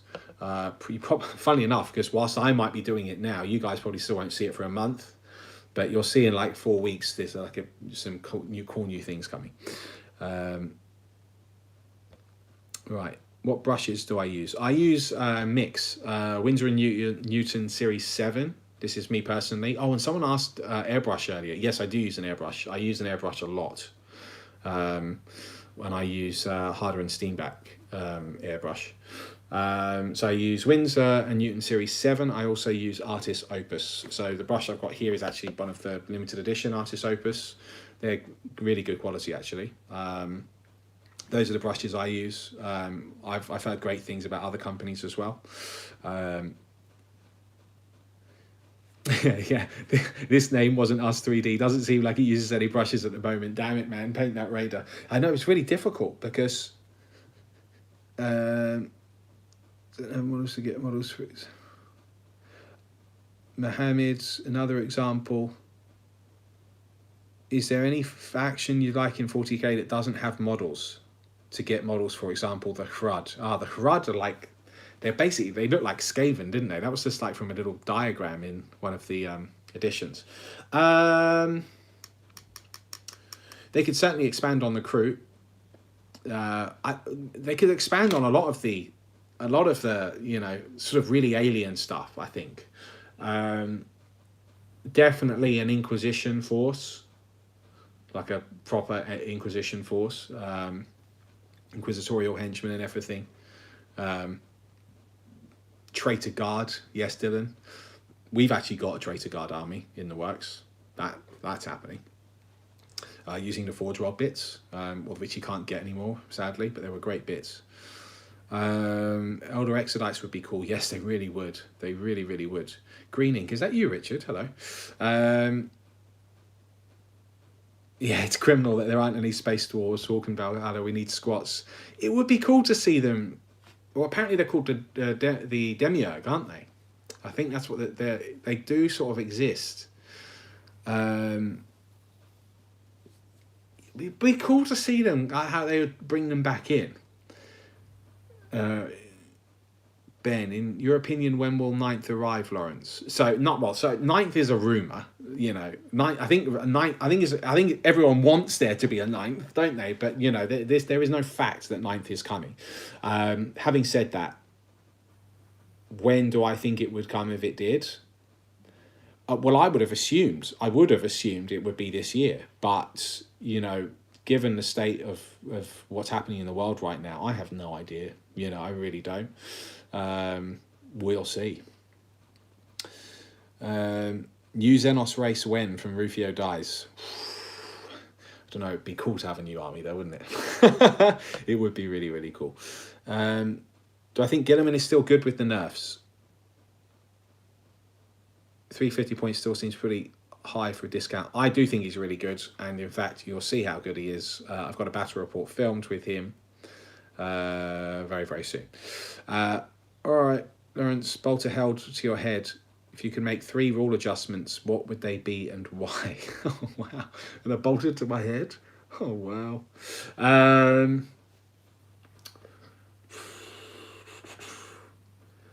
I would like to see alternating turns. That is what I would like. I don't think that will happen, but I would like to see that. I would like to see a cap on the books or sources you can use. I think it's too much. It's way too much. Especially if you're playing competitively anyway. And I would like to see see more things actually have a points cost. So, you know, rather than, I become a chapter master for X amount of CP, you actually have to pay points for it, because that's the only true way you punish something in this game, because CP can be really gotten around by, I'll just take a double battalion, I've got all the CP in the world. Do you know what I mean? So you need to, if you want to try and get balance, you need to make people pay things for it. You know. Val, too much as in too much soup potential. Yeah, it's not just the soup. I don't mind soup. You know, because something can be really fluffy. But I think if you're trying to balance a game and also trying to make it fast and streamlined, if you're having someone play out 5 different books, that's just not practical. It's also not that fun. Some people love it. Some people really love it. But like from a D&D perspective, so I've been played D&D pretty much all my life, like I have with 40k. You know, and 3.5 was a lot of fun. But you could make a character out of literally like 7 books, and it was stupid. You know, you could just break the game so easily. The more layers you add onto something, the easier it is to break it and to find interactions that become a problem, you know. And it's from a balance perspective that I don't like it. I think it's too hard for the writers to balance, because it's just it's ridiculous. And I personally don't enjoy playing with loads of books, because it becomes too much to remember. Then you've got your opponents might be using a different army, which he's also using 4 books or she's also using 5 books. You know, it just becomes it's too much, you know. Those are the three things I would change. Which Matt, which model would you like to see updated the most? There's a lot. Dante. Dante really needs an update. I mean, they just did a really badass Mephiston, and Dante's the chapter master, and well, yeah. I'd like to see Asdrubal Vex return. Obviously, the Drakari player in me would want that. Yeah, there's quite a few. Living document system online is necessary at this point. Marcelo, 100%. It's at some point it's got to happen. You know. Was toying with this is from Ryan, putting together a primary chapter based on old Night Lord Gene Seed. Ooh, creepy. What sort of composition would you suggest? I've not played Space Marines or own a codex yet for 8th edition. Okay, well, welcome to 8th edition. Night Lords, they're like terror troops. So you'd really want to go on that Phobos, Reavers, that sort of style. Reavers aren't the best unit, but I mean, you're building it from a fluff perspective anyway, so who cares, right? I would also take things like you could just use, because the Reaver kits are really good. You've got like half face masks and you've got full helmets, so you could maybe use the half face masks on like the infiltrators or incursors, so you keep that sort of terror vibe throughout the army. So it could be a real spectacle. It could look really cool. I'll do something like that. Are the Black Pearl dice coming back into stock at any time soon? This is from Tanir. And if not, maybe silver metal looking dice. Would love to have them for my chapter. Yes, I've got a company working on them. There won't be for a while yet because, of course, the pandemic's slowed everything down as well. Like nothing's being made. So, yes, they will come back, but not for a few months. Space Marine Codex model, the whole army updated in one book, clean, efficient, one book, endless possibilities for all armies and factions. Scott, yes, a single source would be great. What Xenos faction gets the next major update? I'm not sure, but do you mean in terms of rules or models? Well, I think GW just previewed this Psychic Awakening, didn't they? Well, that looks like it's Sisters and Harlequins. So, yeah. Necrons definitely need a bump up, you know.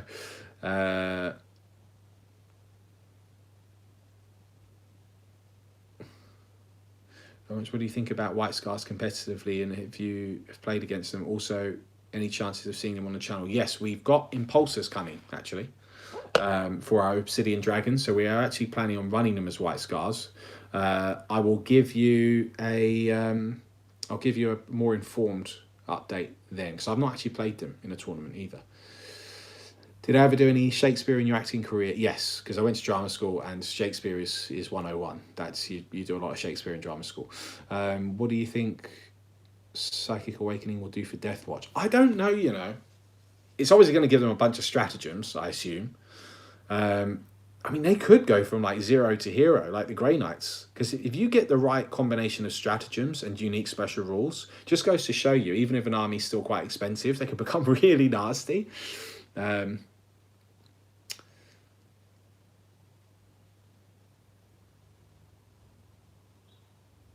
What do I think of the Angels of Death trailer? I've not watched the Angels of Death trailer yet. I think they just released the trailer yesterday, part 2, and I've not even seen part 1, so I'll need to watch it.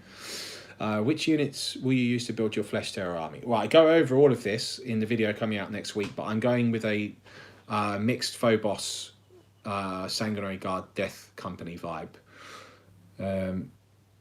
What are the main things? What does my wife think of 40k and you doing it for a job? She calls them the little creatures. She's really supportive. She thinks it's cool. I mean, she's very creative herself because she was an actress. We met doing a short film together. So, you know, and I said I did this sort of stuff. She's like, oh, okay, you know, it was fine. So yeah, she thinks it's really cool, and it's important to, you know, be with someone that supports you and your interests, you know, even if they're not into it themselves, you know. Yeah, she's great. James, my fiance calls them creatures too. Yeah.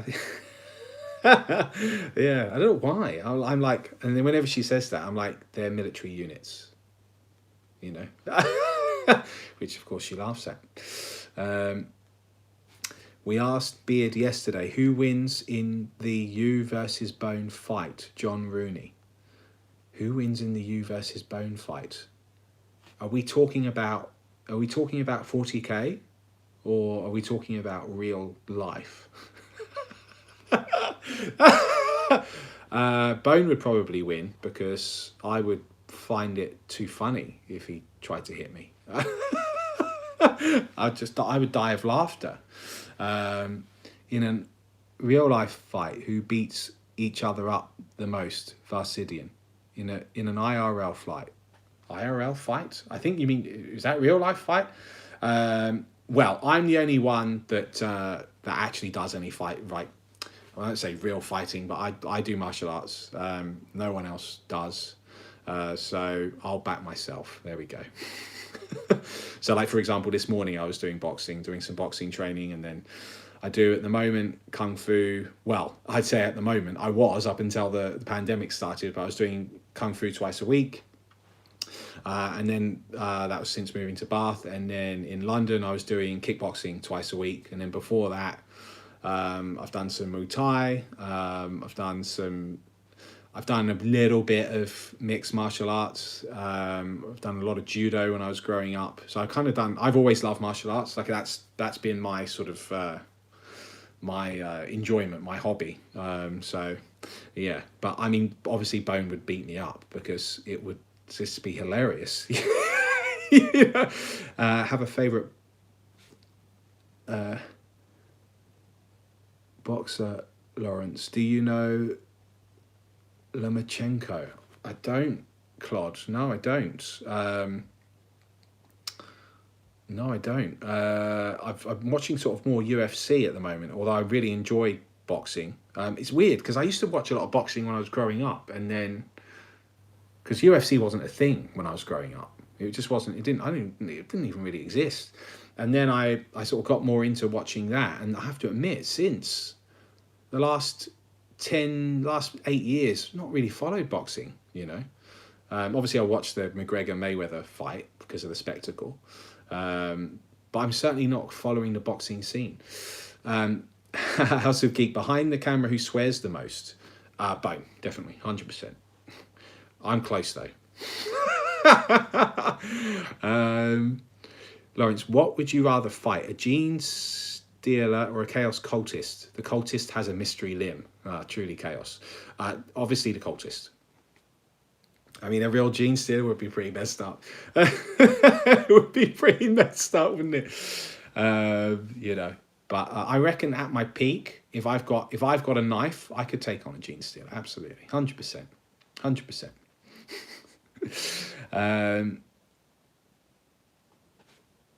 I think Beard's joined this chat. Hello, Beard. How is everyone's Sunday going? I still haven't actually painted anything yet, because that's what's happened here. Never mind the small scale nonsense. Any danger of Adeptus Titanicus, or are you going to answer this comment? Hi Tom. Yeah, look, Titanicus I hear great things about, and it's this. I'll give the same answer for all of the smaller games, the specialist games. When Beard comes on full time, we'll have the time to cover that stuff. It's just right now there isn't enough time in the schedule to maintain the regular battle reports. So yeah.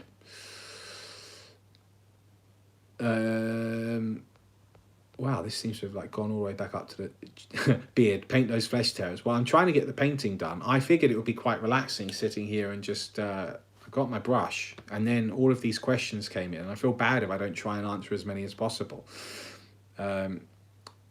Stefan, would you fight at Astartes? How easily would I win? That would be a trickier fight.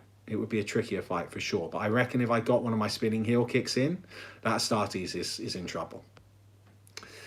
You know. Scott Sanders, you're looking a little pale, buddy. Isolation taking its toll, 100%. You can't go out, and like outside, it's amazing. It's like sunny here, but also, truth be told, I'm always pale. I've always been pale anyway. Just one of those people. I'm like a vampire, so I never reveal my true age. Show us your Age of Sigmar armies. Already, we know you have them. Yes, I do. I do have them. They are in the studio now, so I can't get to them to show you at the minute. Black Templars coming to the channel. I would love to have a Black Templars army. It's not on the painting queue at the moment because we've got so many other things. But yeah, at some point. How did the phrase dual battalion start? I think it started because Beard said it wrong. I've got a battalion today. And of course then Bone jumped on that, and then I jumped on that. Because actually, generally speaking, Bone and Beard will do something really stupid, but it's very funny, and then it sort of sticks. And I'll join in on that, and then Chef that's sitting there with his head in his hands, you know, that's just what happens.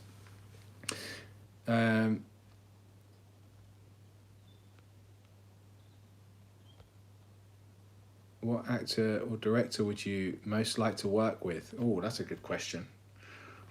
Oh, there's so many. I would love to have worked with. Like Daniel Day-Lewis. Obviously, he's retired now. Tom Hardy. I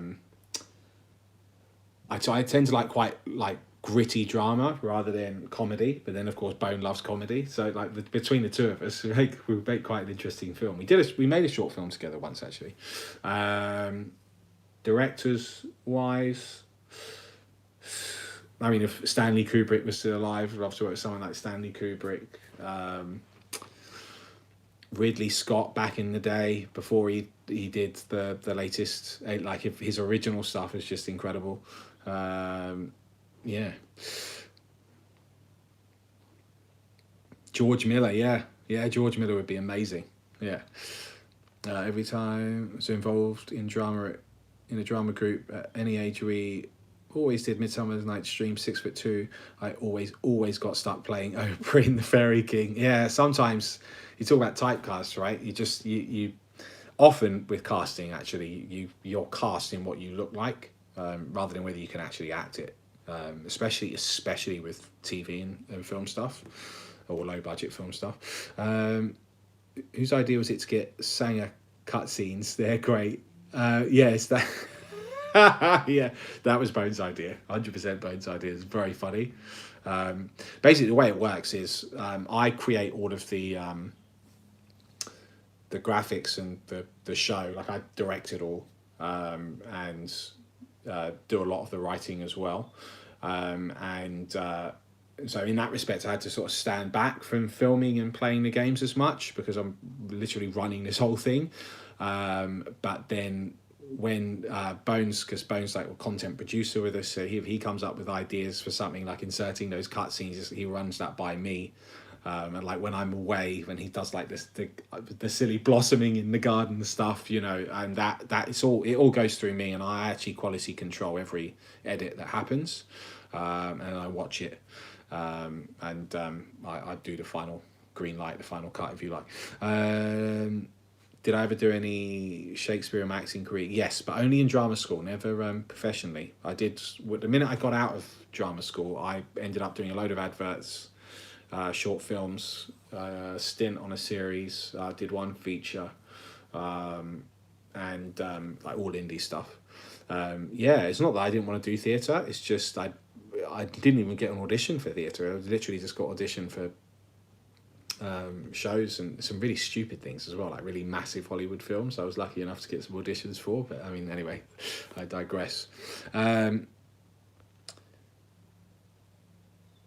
What are the best and worst aspects of 8th edition? Best aspects, that it is still, in many respects, the easiest to pick up and learn and play. Worst respect, that it's become too bloated with too many books.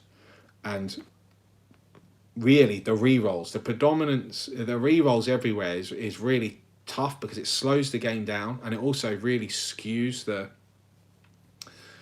maths on things. Like if you can just like re-roll everything, you know, your accuracy jumps up, you know, so exponentially, because it's usually in a bubble and you're giving it to like everything, so it suddenly becomes whole armies re-rolling everything, which is just crazy. um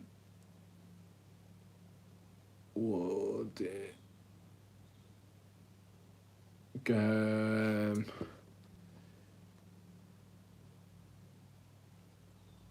Lawrence, I vaguely remember a bat rep from years back in which Bone gets visibly annoyed to the point where he slams the die off the table. Was that when the dance protocols were brought in? I don't remember that specific one, but I can almost guarantee that when that happens, Bone, like when he does those things, like there is like a genuine salt there, but it's actually not, because like the minute the camera's off, it's really funny, and he'll call me a really bad word or something. No, none of us take it actually very seriously. Oh, hey Franco, how are you? It's all sort of done in jest, because, and I think because we're most of us are actors, we're all really expressive anyway. So if we're feeling something, it just comes out, but it's like it's not done with any malice. How do you think GW will do as 3D printing keeps getting better? I think fine, because I mean 3D printers can, I suppose, steal their stuff and replicate it, but that's not, you know, that's theft.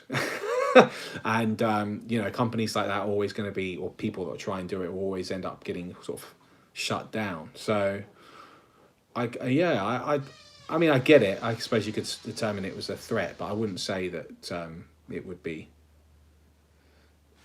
Yeah. George, did you ever do any Shakespeare in your acting career? No, not only in drama school, or Gregory rather. Sorry. Just because casting, well, I just never got any auditions for theatre roles. I got only auditions for TV, film, and adverts, for some reason. But I love theatre, like especially my wife. Like we do go to the theatre whenever we get the chance, really.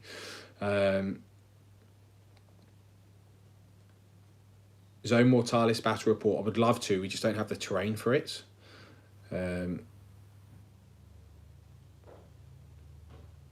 you think a large group of Grotesque have a place competitively? Yeah, Grotesques are really good. A Grotesque bomb is competitive. What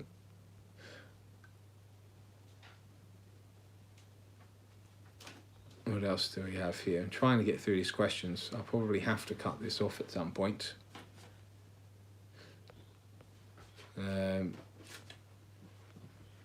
Deathwing coming anytime soon? Yes. Greenwing, Deathwing at some point. Iriel, do you feel bad about what you did to Chef and the Raven Guard? Yes, I do. I actually spoke about that earlier. That was a tricky one, that game. So this is, you're talking about the game yesterday. So the context is, for those of you that just joined the live stream, that the last 3 games I played with against Marines prior to that, like with my Drakari, I'd just been hammered. And I just didn't expect the poison to do anything. I thought the venoms would be, just bounce off him, because they're usually in cover to get the 2-up saves. I was like, it should be fine. And then of course, like obviously I obliterated him because I rolled really well. He didn't roll that well. I think he misdeployed some key things. Like he should have hid the eliminators, because then he would have just sniped my character and I would have lost a lot of the rerolls. It would have been fine. But yeah, I mean, look, the games go that way sometimes. I did feel bad because it always sucks if you have a whitewash. Like I don't want there to be a whitewash. But it does happen every now and then in a dice game. You can't always get it 100% balanced. But since filming that, we've had, actually the other guys are writing my lists now. I don't even look at it. So they give it to me before I start filming. So I just go, right. Hi Lawrence, when is the next bat rep out? Free view or on demand? So next bat rep's on demand. Next bat rep for free view is next Saturday. There's another video coming for free view. Flesh Terror list analysis on Wednesday. Yeah, and we've got a back rep for On Demand dropping on Monday. Would you do any collabs in the future with other YouTubers? Yes, yeah, Adamus, that's from. Yeah, it's not that we wouldn't. It's just time. It's always time. Always time. It takes longer when you're doing a collaboration or having a guest, because we're like really, it's really hard to just meet the current production schedule. We just try and, you know, I try and maintain our release with what we've got staff wise. Where are you at with the Flesh Terrors? I'm curious to see you tackling your own personal marine army on your vids. They're in progress, and I've just done a video on the list that I'm building for them, so you'll see it soon. Oh wow, it's like a million questions. I'm trying. Do you have any hobbies besides, this is from Eintop666, besides 40k and D&D? Yes, martial arts would be my other hobby. So yeah, I like punching things with gloves. Thoughts on Death Watch and Harley's only getting Psychic Awakening rules in White Dwarf, apparently. Franco Nova. Oh, you're the second person to say this. I didn't realise that. Really? I thought they put it in a Psychic Awakening book. That's a shame, you know, but okay. I mean, you know, it feels like, it always felt like these Psychic Awakening supplements are like, feels like they're sort of add-ons, you know, stopgap. Okay, White Dwarf thing, fair enough. Most importantly, do you guys need any toilet paper? God. Yeah, I don't know what it's like where you guys are living, but here in the UK, people have mass hoarded toilet paper to stay at home with. Yeah, it's crazy.